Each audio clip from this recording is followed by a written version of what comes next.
So I'm here with Martin from Reap, and this is very exciting. You're bringing a whole new brand of bike, the CycleShow this year, and you've got an awesome TT bike. And if I'm not mistaken, the carbon fibre frame is made in the UK? Yeah, the whole project was designed, developed and built up in Stoke-on-Trent. Wow, okay. So we do all in-house. That is awesome. The whole project's in-house. So how long has it taken to bring this to market? 3 years. 3 years. Yeah, so it's 3 years from conception through to actually from design, and then one of the challenges was getting it funded as always. Absolutely. But yeah. And I hear you're doing carbon fibre manufacture as a background anyway. Yeah, our core competence is that at the moment we're manufacturing rather large carbon structures for an amphibious vehicle. Okay. Yeah, for a company in Singapore. So yeah, that's our background. Yeah. So you're bringing road and TT, and you've got a lot of nice features on this bike. But what would you say the key selling points are for somebody not really familiar with your brand? Maybe they see a resemblance with a certain other. Certain other ones. P5X. Yeah. We've got to say that the P5X it's actually given us a benefit in as much as it proves that there's a logic for why we do it. Yeah. You've got two issues with the bike. There's some nice features, as you say. We've tried to develop it with the athlete in mind. But the two major features are, one is it's aerodynamic. Absolutely. And the performance. Yeah. So we've been through the wind tunnel testing. We've done CFD. We've actually been onto the velodrome with our friend Dan. Yeah, we tested it out, and the figures come out ahead of the cervelo, which is very positive. Not bad. Yeah, we were very pleased that day. We'll be launching a white paper over the next couple of days that actually stacks up our whole approach. But the other benefit is, with it being a beam bike, it actually takes all the road noise out. Yeah.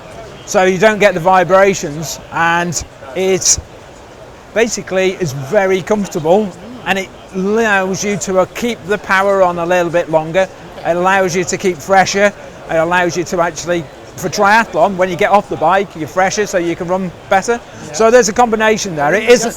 No, that's the whole point of the beam bike. So that's the balance between the two. It isn't just fundamentally aerodynamics. It is the two go together. So is there any penalty in the beam bike structure? I mean, weight, or is it just purely the technology hasn't been there to provide that structure, that rigidity up until very recently, the last 5 years? Yeah, well, there is no penalty in weight, but it is that the whole up bike is around about 9.5 kilos, as you see here today. So there's no real penalty on weight. Yeah. It's just our approach. Now we've actually utilised materials available to us. Yeah. That we've been able to actually give a monocoque structure that allows it to perform as we want. It's taken several iterations to get to where we are today. Yeah. So when you sit on it, you automatically think you're going to feel it depress, but it doesn't. It actually is very solid. Wow. But when you're out riding it, it takes that vibration out. So it's taken a few iterations to get there, and to get the bottom bracket stiffness as well. It's the combination between handling, the bottom bracket stiffness, and this flex.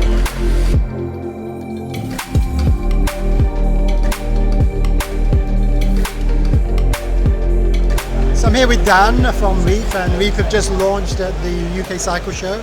And I hear you've been involved in a lot of the aero testing? Yeah, I've been involved in the aero development for a little while now. So the bike itself has been through multiple different stages with CFD, with Total Sim. It's been the wind tunnel down Southampton.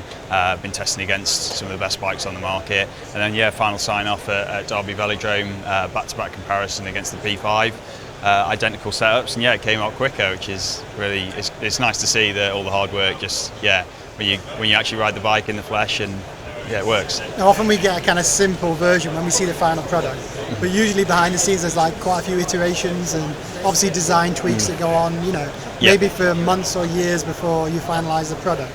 So did you manage to like improve the aero over time, or? Yeah, there's been lots of little steps. The actual the concept of how the bike was laid out and designed has been largely remained the same, but there's small little areas, especially from CFD. It gives you such a good amount of detail, and you can look into where you're getting separation, where you're getting flow that you don't want, this effectively nasty, draggy flow, and you can try and improve the geometry around that area, so especially around sort of, obviously on the time trial bike, not on the road bike, but looking around the fork crown area was quite important, and especially around the sort of BB and front area, a lot of improvements there and a lot of reductions in drag. So yeah, just a lot of small little iterations over many months, but yeah, a good amount of improvement. How far can you get on the CFD model without necessarily going to field test it? You can get a reasonable amount, yeah. It's removing of any separations, one of the big ones, and when after that you can make proper prototypes and go into the wind tunnel and really start looking at other things, make bigger changes if you need to as well. There you can rapid prototype different areas, and yeah, it's in the ideal world you start going around lots and lots of cycles, but equally you're limited by time and money. Of course, so yeah, you got to make the product and sell it. Yeah. What do you think about the testing? You know, some people test the model itself, and then some people test the bike without the rider. Then you've got the rider, but then you've got variable riders, because you actually sell it to people with different geometries.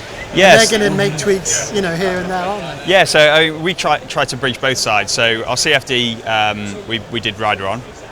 So we used our test rider, Harry Wiltshire. We had a full 3D scan of him fitted on the bike, so that was always the point. Our wind tunnel tests were both with Harry on and also with Harry off, so we had bike on, bike off, so we could use both. And obviously there's some inherent errors coming from a rider on the bike, whether they stay in the same position, move the head, that kind of stuff. So we had the interaction of the rider on the bike, but also we've got the advantage of just being able to look purely at the frame. So there's best of both worlds, and we try to cover both bases on that.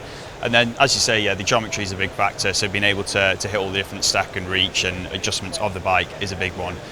So from the very beginning, actually, that was a big factor and something that we built into the bike. So a broad range of adjustment to enable each athlete to get into the right position, and that's also something we'll be doing going forward. So each rider who purchases a bike can obviously opt in to come through an aerodynamic test with ourselves that's to get an into awesome position. Feature. So if somebody invests in the bike, they're not just buying the product and have to do everything themselves. They can actually basically get field testing in the velodrome. Yeah, exactly that. So we don't just want someone to just buy the bike and just go and ride it. We want them to be completely optimised on that. So they'll get the bike, they'll come to the velodrome, and we'll make sure they're fitted properly, both biomechanically and aerodynamically, so they're in an optimal position. They can be 100% confident they're on the fastest equipment they can get. Wow, awesome work. Great to hear about all the background stuff you've done and the fact that you've really hit home with the aero testing. Definitely. You know, you haven't just made a guess or done half the job. Yeah, you can't do it half-hearted. You've done the whole thing. Yeah, I mean, you have to. If you want to make the fastest bike, you've got to do it properly, simply as that. And we've done it British as well, which is cool. Absolutely. British companies, British engineers, British facilities. So yeah, it's really cool to see. Yeah. So when are people going to be able to buy this? And what kind of price are we talking about? Well, basically, we are available. This is the first bike that's been sold. This is to my friend Dale. Okay. Yeah, this is his going to Dale. So that's the first bike sold.